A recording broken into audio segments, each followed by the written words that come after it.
Hi ಎಲ್ಲರಿಗೂ welcome back to my YouTube channel. ತುಂಬ ದಿವಸ ಆಯಿತು ವೀಡಿಯೋಸ್ನ ಅಪ್ಲೋಡ್ ಮಾಡಿ. ಸ್ವಲ್ಪ ನಾನು ಬ್ಯುಸಿ ಇದ್ದೆ.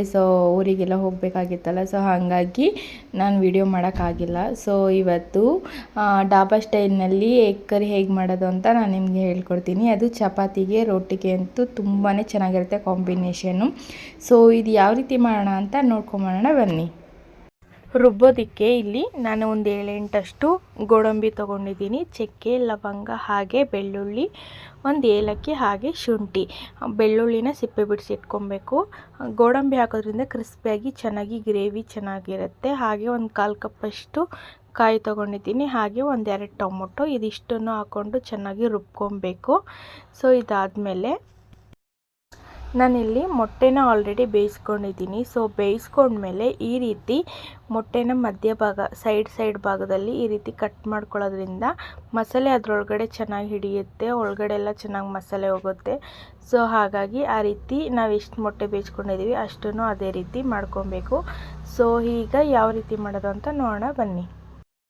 ಒಂದು ಕಡಾಯಿಗೆ 1-3 ಟೇಬಲ್ ಸ್ಪೂನ್, 1-2 ಟೇಬಲ್ ಸ್ಪೂನ್ ಅಷ್ಟು ಆಯಿಲ್ ಹಾಕ್ಕೊಂಡು ಅದಕ್ಕೆ ನಾವು ಸ್ವಲ್ಪ ಚಿಲ್ಲಿ ಪೌಡ್ರು, ಹಾಗೆ ಸ್ವಲ್ಪ ಸಾಲ್ಟು, ಹಾಗೆ ಅರಿಶಿನ ಇದಿಷ್ಟನ್ನು ಹಾಕ್ಕೊಂಡು ಚೆನ್ನಾಗಿ ಎಣ್ಣೆಯಲ್ಲಿ ಸ್ವಲ್ಪ ಬಿಸಿ ಆದಮೇಲೆ ಮೊಟ್ಟೆನ ಹಾಕ್ಕೊಂಡು ಈ ರೀತಿ ಫ್ರೈ ಮಾಡ್ಕೋಬೇಕು.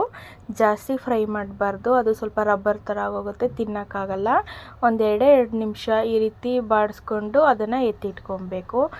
ಈ ರೀತಿ ಮಾಡೋದ್ರಿಂದ ಮೊಟ್ಟೆ ಕೂಡ ಟೇಸ್ಟಾಗಿರುತ್ತೆ, ತುಂಬಾ ಚೆನ್ನಾಗಿರುತ್ತೆ. ಇದಾದಮೇಲೆ ಅದಾದಮೇಲೆ ಒಂದು ಕಡಾಯಿಗೆ ಅದೇ ಒಂದು ಬಾಣಲಿಗೆ 1-3 ಟೇಬಲ್ ಸ್ಪೂನ್ ಅಷ್ಟು ಆಯಿಲನ್ನು ಹಾಕ್ಕೊಂಡು ಸಣ್ಣದಾಗಿ ಹಚ್ಚಿಟ್ಕೊಂಡಿರೋ ಅಂಥ ಈರುಳ್ಳಿ, ಹಾಗೆ ಹಸಿಮೆಣ್ಸಿಕಾಯಿ ಇದಿಷ್ಟು ಚೆನ್ನಾಗಿ ಯೆಲ್ಲೋ ಕಲರ್ ಆಗೋವರೆಗೂ ಚೆನ್ನಾಗಿ ಫ್ರೈ ಮಾಡ್ಕೋಬೇಕು.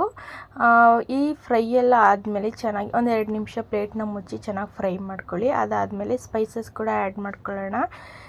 ಇಲ್ಲಿ 1 ಟೇಬಲ್ ಸ್ಪೂನ್ ಅಷ್ಟು ಚಿಲ್ಲಿ ಪೌಡ್ರು, ಹಾಗೆ ಪೆಪ್ಪರ್ ಪೌಡರ್, 1/2 ಟೇಬಲ್ ಸ್ಪೂನ್ ಅಷ್ಟು ಗರಂ ಮಸಾಲ, ಹಾಗೆ ಎಗ್ ಮಸಾಲ, ಹಾಗೆ ಒಂದು ಸ್ವಲ್ಪ ಧನಿಯಾ ಪೌಡರು ಇದಿಷ್ಟನ್ನು ಹಾಕ್ಕೊಂಡು ಚೆನ್ನಾಗಿ ಫ್ರೈ ಮಾಡ್ಕೋಬೇಕು.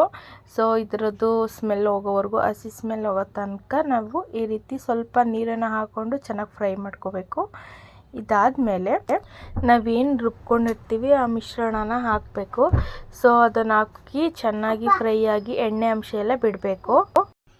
1-2 ನಿಮಿಷಗಳ ಕಾಲ ಪ್ಲೇಟನ್ನು ಮುಚ್ಚಿ ಸಿಮ್ಮಲ್ಲಿಡಿ. ಆ ಮಸಾಲೆ ಎಲ್ಲ ಹಸಿ ಸ್ಮೆಲ್ ಹೋಗಿ ಚೆನ್ನಾಗಿ ಫ್ರೈ ಆದಮೇಲೆ ನಿಮಗೆ ಎಷ್ಟು ಬೇಕೋ ಕ್ವಾಂಟಿಟಿ ನೋಡಿಕೊಂಡು ನೀರನ್ನು ಹಾಕ್ಕೊಳ್ಳಿ. ನಿಮಗೆ ಗ್ರೇವಿ ಥರ ಬೇಕೋ ಅಥವಾ ಸ್ವಲ್ಪ ಲೈಟಾಗಿ ನೋಡಿಕೊಂಡು ನೀರನ್ನು ಆ್ಯಡ್ ಮಾಡ್ಕೊಳ್ಳಿ. ಇದು ಒಂದು ಕುದಿ ಬಂದಮೇಲೆ ನಿಮಗೆಷ್ಟು ನೋಡಿಕೊಂಡು ಸಾಲ್ಟನ್ನು ಹಾಕ್ಕೊಳ್ಳಿ ರುಚಿಗೆ ತಕ್ಕಷ್ಟು. ಅದು ಮಳ್ಳದ ಮೇಲೆ ನಾವು ಮೊಟ್ಟೆ ಏನು ಆಲ್ರೆಡಿ ಫ್ರೈ ಮಾಡಿದ್ವಿ ಅದನ್ನು ಹಾಕ್ಕೊಂಡು ಚೆನ್ನಾಗಿ 1-5 ನಿಮಿಷಗಳ ಕಾಲ ಸಿಮ್ಮಲ್ಲಿಟ್ಟು ಬೇಯಿಸ್ಕೊಬೇಕು. ಅದಾದಮೇಲೆ ಕೊತ್ತಂಬರಿ ಸೊಪ್ಪು ಆ್ಯಡ್ ಮಾಡೋದು. ಇಲ್ಲಿಗೆ ಇವತ್ತು ಡಾಬಾ ಸ್ಟೈಲ್ನಲ್ಲಿ ಯಾವ ರೀತಿ ಮಾಡ್ತಾರೆ ಅಂತ ನಾನು ನಿಮಗೆ ತಿಳಿಸ್ಕೊಟ್ಟಿದ್ದೀನಿ. ಈ ವಿಡಿಯೋ ಇಷ್ಟ ಆಗಿದೆ ಅಂತ ನಾನು ಭಾವಿಸ್ತೀನಿ. ಇನ್ನೂ ಯಾರೆಲ್ಲ ನನ್ನ ಚಾನಲ್ಗೆ ಸಬ್ಸ್ಕ್ರೈಬ್ ಆಗಿಲ್ಲ ಆದಷ್ಟು ಬೇಗ ಸಬ್ಸ್ಕ್ರೈಬ್ ಆಗಿ. Thank you.